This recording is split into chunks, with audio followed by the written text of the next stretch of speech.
When all that's left are memories. He made me take a picture of us, so I'm so glad that you do whatever it takes we have that one. to remember.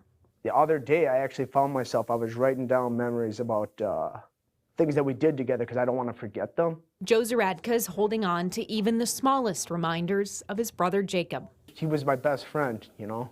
Joe ultimately became his brother's primary caregiver after a head-on car crash a decade ago left the 37-year-old with a traumatic brain injury. It bothered him quite a bit that he had to rely upon others so much to live his life because he didn't want to be a burden upon anyone. But he did need help. Hoping to lift that burden off his family, Jacob spent a year searching for a group home that would provide housing and programs to help him with his disability.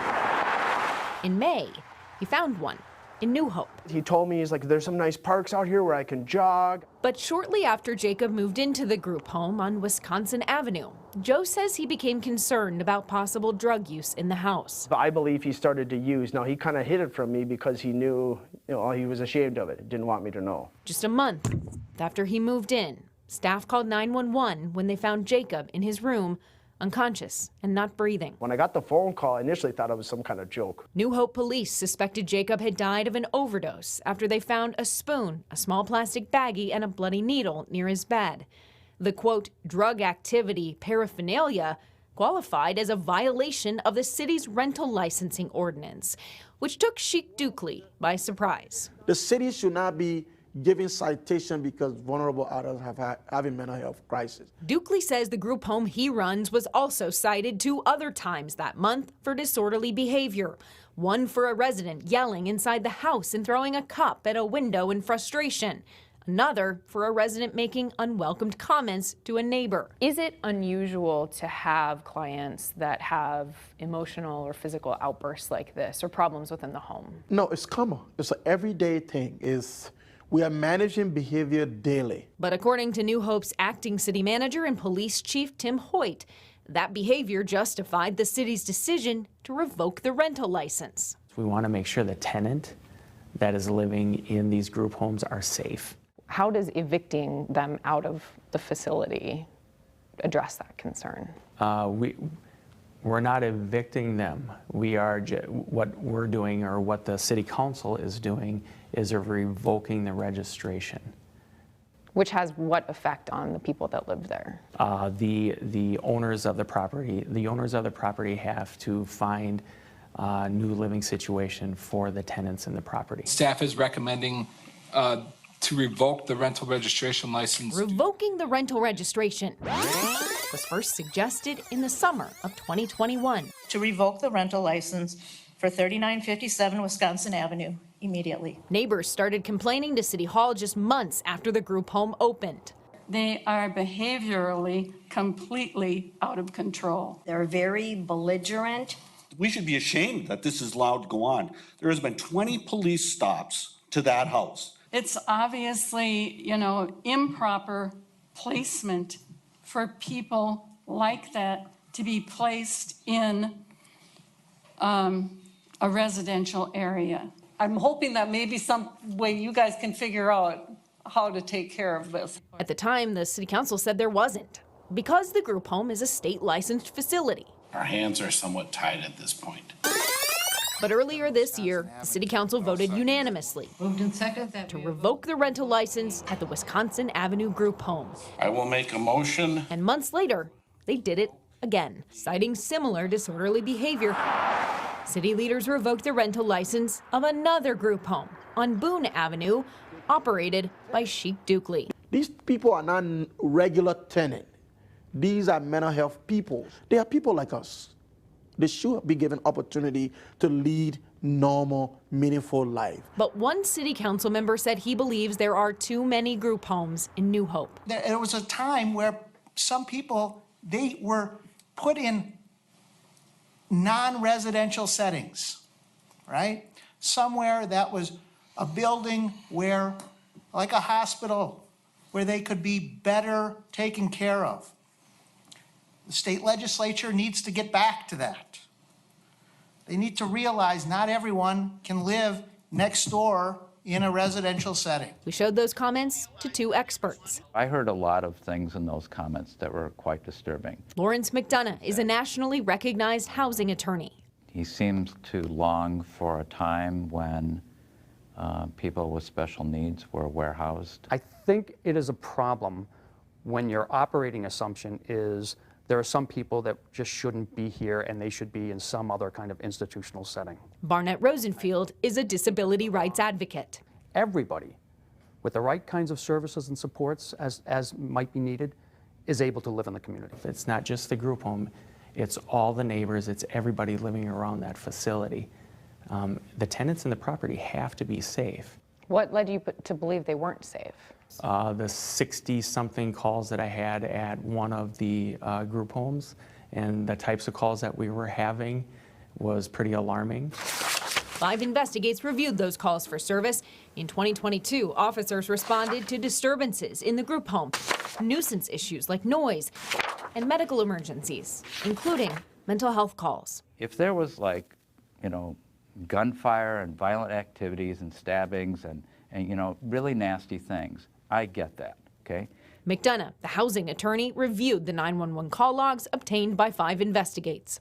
The idea that this group home had to be shut down for the protection of neighbors and the residents themselves over yelling, throwing a cup, and unwelcome comments and a drug issue just shocks me. You don't solve problems by shutting down this provider business. Rosenfield is the state ombudsman for mental health and developmental disabilities. His office advocates on behalf of vulnerable adults in Minnesota who receive services through state licensed programs, like group homes.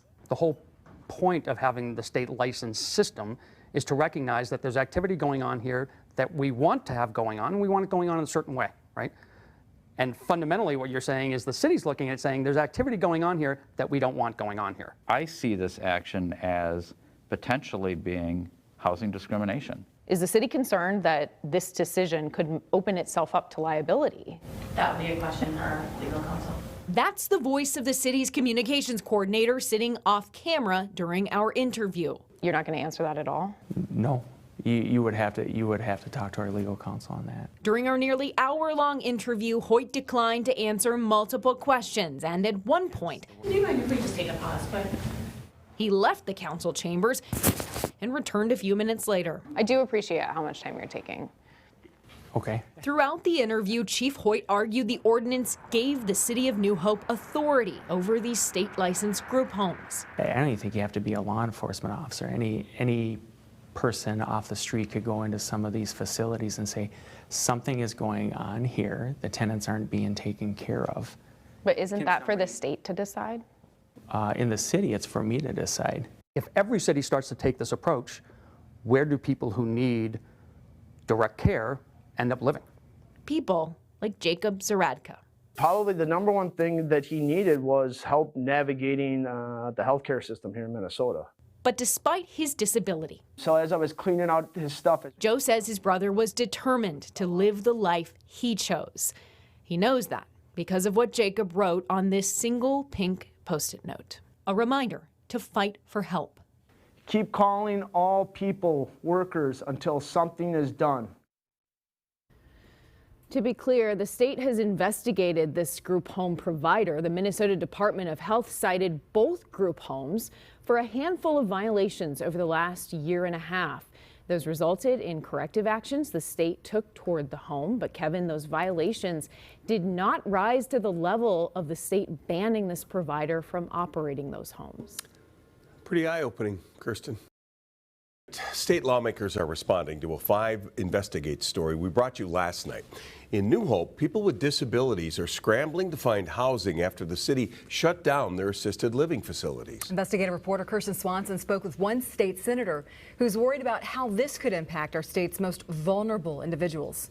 Where do people that are in these group homes end up going? That's just one of many questions Minnesota Senator John Hoffman has for city leaders in New Hope after the suburb used its rental licensing ordinance to shut down 2 state-licensed group homes. You're uncovering a really scary, slippery slope for all people in Minnesota, people with disabilities. 5 Investigates found this came after neighbors and one city leader publicly questioned whether those facilities should be allowed to operate in their community. They are behaviorally completely out of control. There was a time where some people, they were put in non-residential settings, right?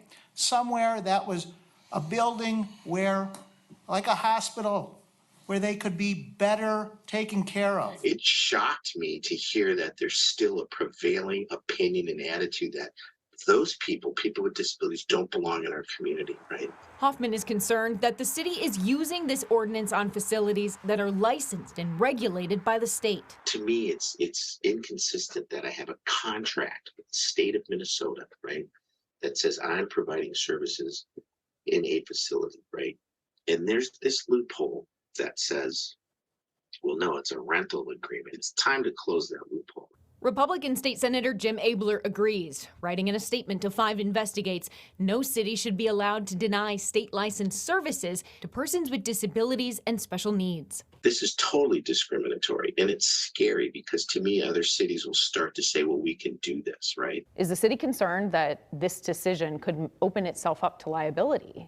That would be a question for our legal counsel. Tim Hoyt, the acting city manager and police chief in New Hope, defended the city's decision to revoke the rental licenses from 2 group homes earlier this year. I don't even think you have to be a law enforcement officer. Any person off the street could go into some of these facilities and say, something is going on here, the tenants aren't being taken care of.